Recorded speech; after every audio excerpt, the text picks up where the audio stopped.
That's the one and only Stevie Nicks, whose songs have touched the lives of millions. She's a Rock and Roll Hall of Fame inductee twice over, both for her work with Fleetwood Mac and for her solo career. But as Tracy Smith found out, this music legend isn't resting on her laurels. On a perfect Manhattan evening, on a balcony high above Midtown, Stevie Nicks was taking it all in. Stevie Nicks speaks out about her abortion experience. Even at 76, Nicks continues to use her platform to advocate for women's rights. The journey to this point wasn't simple, involving complex relationships and career-defining decisions that shaped both her music and her message. When you've had a love affair with somebody for a long time, and for Lindsay and I, it was, we lived together for 5 years before we joined Fleetwood Mac, so we were poor, we were struggling, we were starving. We had jobs, I was a waitress. It was like we had a real life. We were 28 and 27 when we joined Fleetwood Mac. These early struggles and relationships would later influence crucial decisions in her life. The band's dynamics were complicated, but they created something special. In the late 70s, Stevie Nicks was on top of the world with the legendary band Fleetwood Mac. You could go your own way. She'd broken up with her longtime partner and Fleetwood Mac bandmate, Lindsey Buckingham. Lovers forever. And she was romantically involved with Don Henley of the Eagles when she found out she was pregnant and decided that, as a touring musician, being a mother was not in the cards. In 1979, you had to terminate a pregnancy? Mm-hmm. In my younger life, I had already decided I didn't want to have somebody have their feelings hurt all the time and like, when are you coming back? Well, I don't know. I'll be back when I get back, The decision came at a pivotal moment for both her personal life and the band's trajectory. Nicks recalls the circumstances with remarkable clarity, even decades later. Nicks says she got an abortion in 1979 when Fleetwood Mac was at the height of success and she was dating Eagles singer Don Henley. In an interview with The Guardian, Nicks said, quote, "If I had not had that abortion, I'm pretty sure there would have been no Fleetwood Mac. There's just no way that I could have had a child then, working as hard as we worked constantly." The Fleetwood Mac singer went on to say she was also doing a lot of drugs at the time, and she felt her world's mission was to create music and help heal people's hearts. Looking back at that period, Nicks is candid about the challenges she faced and the choices she made. I got pregnant, and it was like, why? I have an IUD. I am totally protected.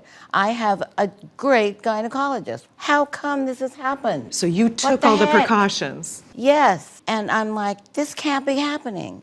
Fleetwood Mac is 3 years in, and it's big, and we're going into our third album. It was like, oh, no, no, no, no, no, no. It would have destroyed Fleetwood Mac. If you had a baby?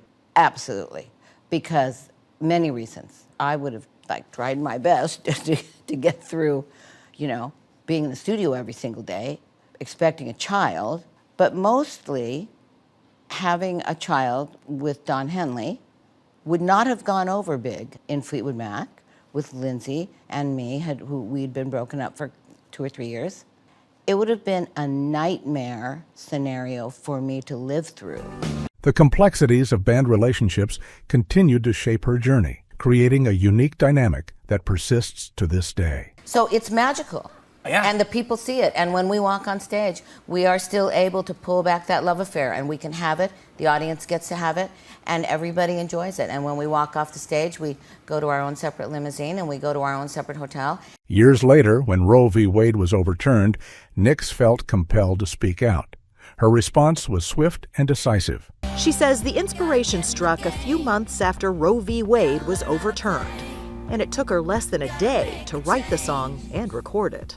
It takes some courage to step into the waters of the abortion debate. Yes, it does. Why take the risk? Because everybody kept saying, well, somebody has to do something. Somebody has to say something. And I'm like, well, I have a platform. I tell a good story. So maybe I should try to do something. Her perspective on social change and communication has evolved over the years, informing her approach to advocacy. I believe that computers have taken over the world. I believe that they have really, in many ways, ruined our children. I believe that kids used to love to go out and play. I believe that social graces are gone because manners are gone, because all people do is sit around and text. I think it's obnoxious. Okay, so if I'm having lunch with you and I have my phone and I'm like, and doing like I'm going to say, I'm going to put my hand on your hand and I'm going to say, turn it off for now. Just give me an hour of you. I really want an hour of just you and your heart. I don't want you talking to somebody else while we're having lunch. When faced with criticism about her choice, Nix remains resolute. Her response to critics reveals both strength and vulnerability. Well, I'd like to know, so are you just the few guys who are making the decisions for us? And ultimately the choice Was mine. And you know what? If people want to be mad at me, be mad at me. I don't care. Had I made the other choice, had I gone the other way, I'd have been a great mom. I went this way, and I've done great. Her success with Fleetwood Mac continued to grow, cementing her place in music history. Fleetwood Mac was a collection of stars, but Stevie Nicks was front and center. She was the one who wrote the band's only #1 single in the U.S., Dreams, a song that is a hit again today on streaming.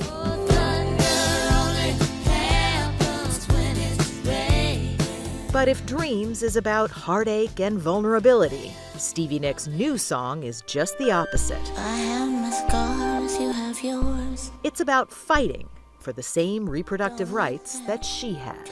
Today, Nix continues to advocate for reproductive rights through her music and platform, viewing it as part of her artistic mission. Poets should not be censored. Writers should not be censored. This song should not be censored. It should go out into the world and do what it's going to do. Maybe change some minds.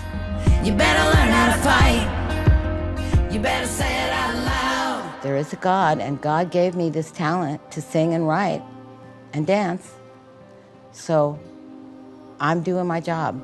Many artists have faced criticism for speaking out on social issues, while others are criticized for remaining silent. Nix's journey from rock star to advocate illustrates the complex relationship between artistry and activism. As she reflected in her early career, When I decided to stop doing cocaine, nobody came and gave me a fantastic lecture that made me decide to stop doing cocaine. I got up one morning and said, I'm dying. I better go to a hospital. But I'm not going to be able to help drug addicts get off drugs because they want that you have to do it yourself. this personal experience with making difficult choices and speaking truth seems to have informed her current approach to advocacy. Through her music and platform, she's shown how artists can evolve from sharing personal stories to addressing broader social issues. From her decision in 1979 to her recent performances on Saturday Night Live, Nix has demonstrated that an artist's voice can grow more powerful and purposeful over time. In an age where social media has changed how we communicate about important issues and where artists face immediate backlash for taking stands, the question becomes more complex than ever. Should artists use their platforms to advocate for causes they believe in, potentially alienating part of their audience? Does remaining silent on crucial social issues represent a form of privilege or responsibility? And how can artists balance their creative expression with their role as public figures in an increasingly divided world? What do you think about artists using their platforms for advocacy? Has Stevie Nicks' openness about her own experiences changed your view on celebrities speaking out about personal choices and political issues? Share your thoughts in the comments below about whether artists have a responsibility to engage with social issues or if they should focus solely on their art.